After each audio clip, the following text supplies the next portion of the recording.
Hi guys! Welcome back to our channel. For today's vlog, syempre, nasa farm pa rin tayo.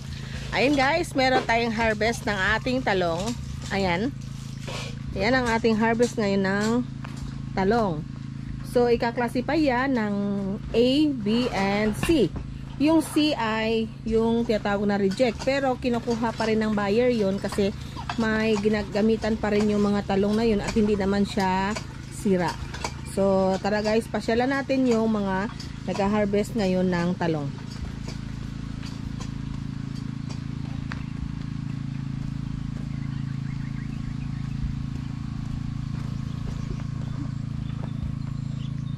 So, umaga, 7 AM, nandito na kami sa farm. Medyo umambon ngayon pero hindi siya talaga as in makabasa ng ating lupa.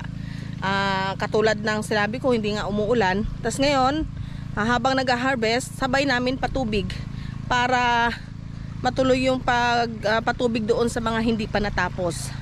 So, tara guys, puntahan natin sila. Andun sila sa bandang dulo. Dahil ito ay natapos na nilang harvestan. Ito. So, andun na sila sa bandang dulo. Tapos, pagkatapos nila mag-harvest ng talong, ha-harvest din sila ng kamatis. Balisabay na yan sila ang harvest natin ng talong at saka kamatis.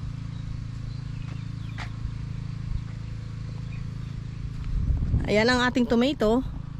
Ayan, bumaba na yung iba kasi sa sobrang dami ng kanyang bunga, hindi na nakayanan ng ating balag. Ayan o. Ayan ang ating tomato.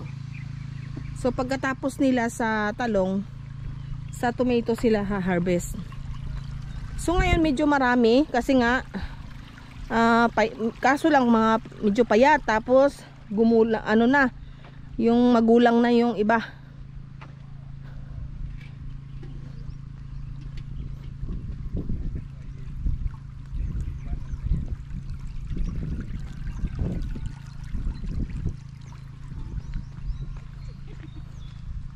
Ano?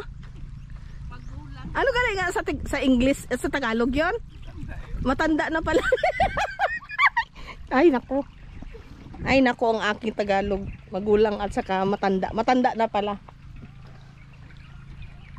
Malapit na mahinog. Anong mahinog? Ito oh, kuya ko. Yan.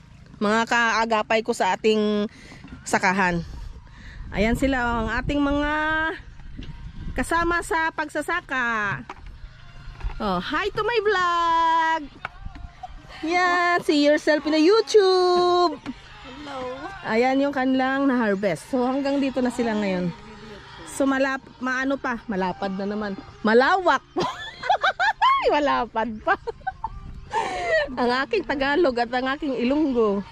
So malawak pa siya, hanggang doon pa sila magha-harvest. Ayan. Dito hindi pa naabot ang tubig. So dry pa yan. Ayan o.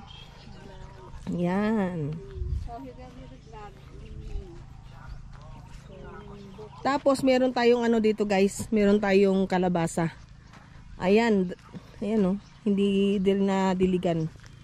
Ayan, bata pa. Ayan. Yan ang kasunod na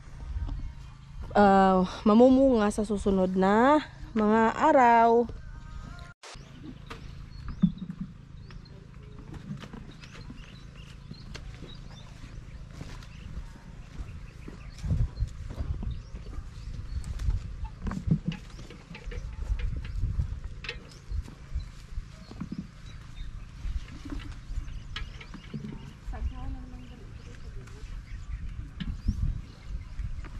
Nasaan yung guwantes mo, ne? Ha?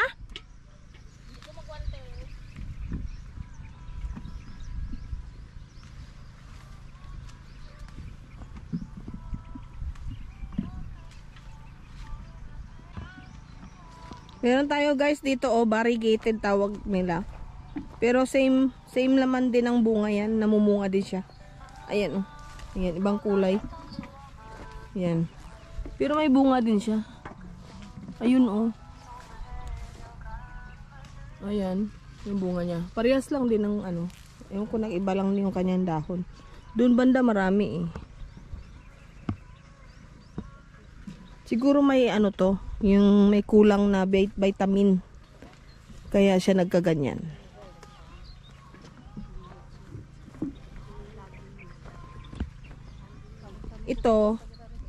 Ito tanim ko to. Lansunis, yan. Lansunis yan. Tsaka puro lansunis yung tanim ko dito sa kalsada, sa daan na to. Ayan pa isa, oh. Ayan lansunis.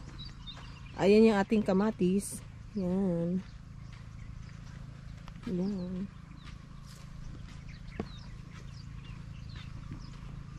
Ayan. A few moments later. Ayan guys, dahil puno na, ihahatid na yan doon sa classify area. So susunod bibili ako ng kaing para paglagyan ng ating talong.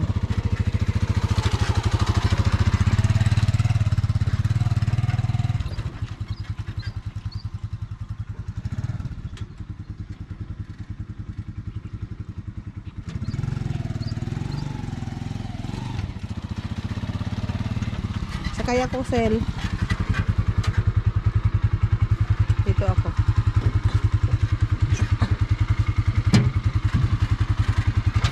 Ayan, sakay tayo. Sakay.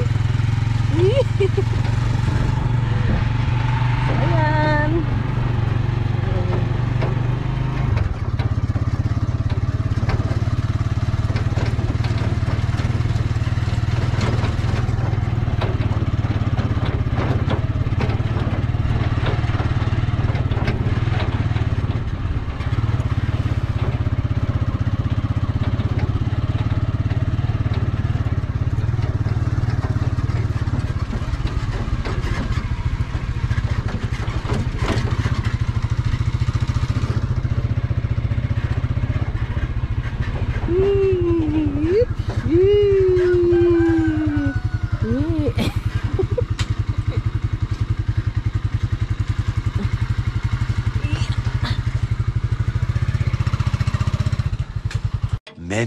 Many minutes later. Several hours later. Ganito ang paggawa ng turon.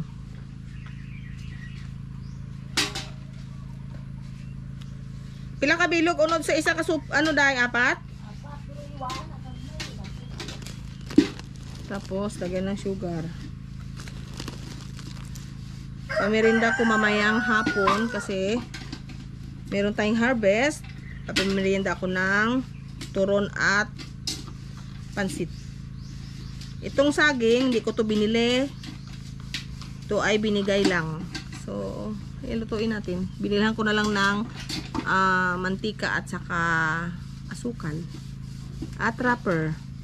Itong wrapper bagong gawa. Sobrang lambot.